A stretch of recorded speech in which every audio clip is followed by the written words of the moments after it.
everyone, I'm happy to welcome you to the Holly Lolly channel, and today we're going to talk about important Japanese habits that can make your life much better. The first habit is that Japanese people believe that you should take a bath every day, not just rinse off and wash away the dirt, but actually soak in a bath. There are about 3,000 hot springs in Japan, and in every city you can find a public bath. Also, every home, even the smallest one, has a bathtub, because bathing is believed to help keep a person healthy. And there are good reasons for this. First, a warm bath helps warm up the body and relax the muscles. Second, the pressure in the bath helps improve metabolism and also flushes out unnecessary toxins from the body. In Japan, it's common for the whole family to use the same bath water. Of course, if you're not familiar with Japanese traditions, the whole process of taking a bath might seem a bit shocking. How can you bathe after someone in the same water? But actually, it's not as scary as it sounds. So, how is a Japanese bathroom set up? There's the bathtub, which is filled with hot water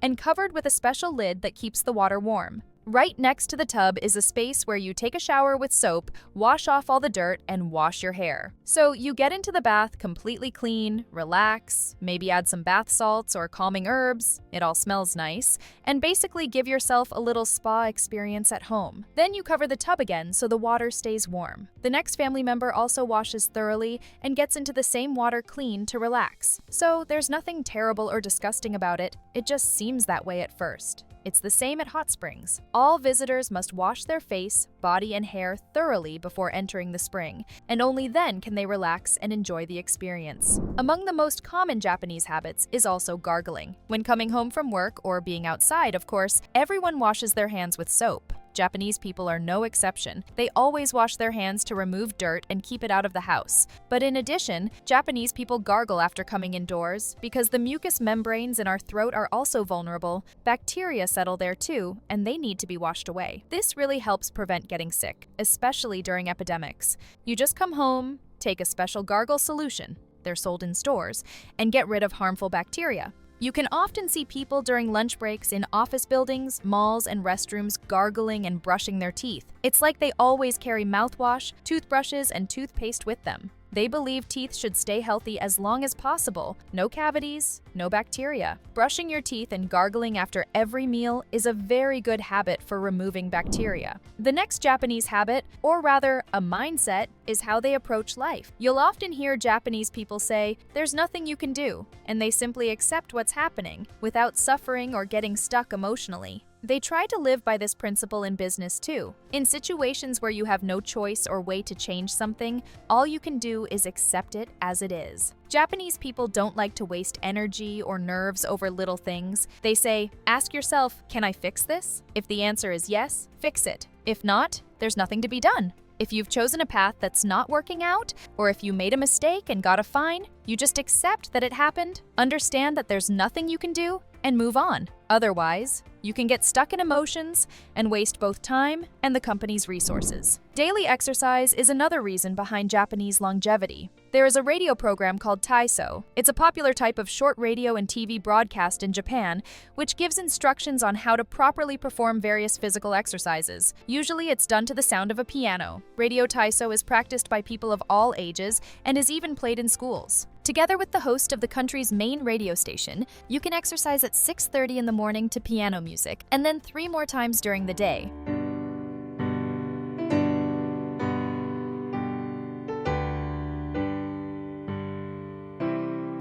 Recently, you can even do these exercises with YouTube streams. People work out in parks, factories, and offices. The goal of these routines is to strengthen the muscles and make them more flexible. There are also exercises designed for people in wheelchairs or those with limited mobility. Studies show that people who do these short exercises for just a few minutes a day have higher bone density and a lower risk of stroke and heart attack. Overall, they are in better physical shape than others their age who don't exercise at all. The next useful habit is drinking matcha. In terms of health benefits, matcha surpasses even the highest quality tea. This drink rejuvenates the skin and helps prevent a number of serious illnesses. Japanese monks also use this tea as a relaxation aid before meditation. Japanese scientists not only consume matcha as tea, but also use it in decorative cosmetics. Japanese people say that matcha boosts mood, improves memory, and enhances focus. It also speeds up metabolism and helps the body burn fat about 4 times faster than regular tea and without any side effects. There was even a study that found drinking matcha before a workout helps burn fat 30% more effectively than working out without it. I know many people don't like the taste of matcha, but if you've only tried it once,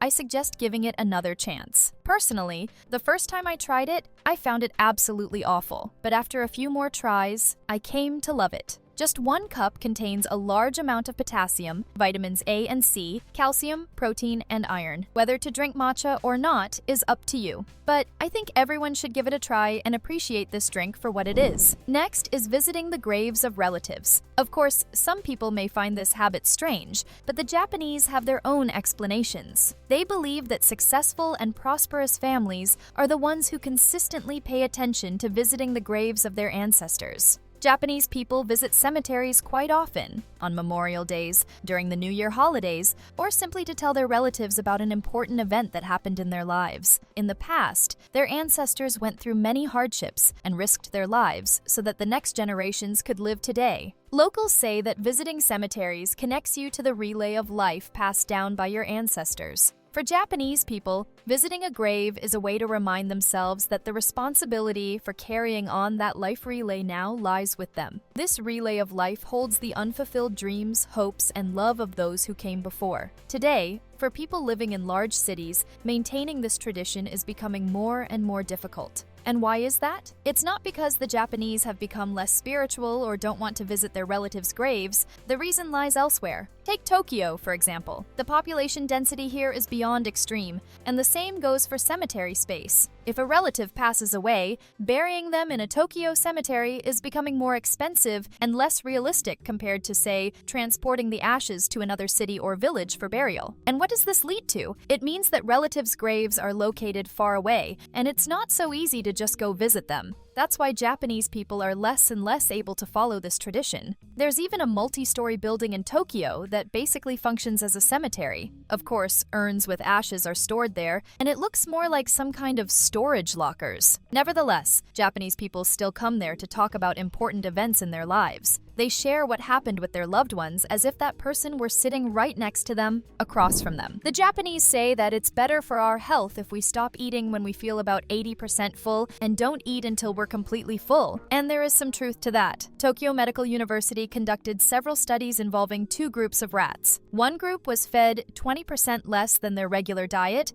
while the other group was allowed to eat as much as they wanted. The results showed that the first group lived 1.6 times longer than the second group. Another experiment was later conducted with human participants. For several weeks, they followed a diet that consisted of 75% of their usual intake. The results showed that the amount of a substance responsible for longevity increased several times. That's why it's so important not to overeat. It's better to stop eating while you still feel a little bit hungry. And after a short time, you'll feel that you've eaten just the right amount. The Japanese believe in the power of the words we say. There's a strong belief that what we speak has the potential to come true. IKEA conducted a very interesting experiment. They placed 2 plants in a regular school and kept them in identical conditions. There was only one difference in how they were treated. One plant, quite literally, was constantly insulted, while the other was given compliments. And you know what? The result was shocking. The plant that was subjected to constant mocking and insults eventually wilted. The Japanese are convinced that negativity affects not only the person being insulted, but also the one doing the insulting. My friends, thank you all so much for watching. I hope that you'll adopt at least some of these Japanese habits into your own life, and I'm sure it will make your life better. I truly believe these habits really work. Thanks again for watching, like the video, subscribe to the channel, and see you in the next one. Bye-bye!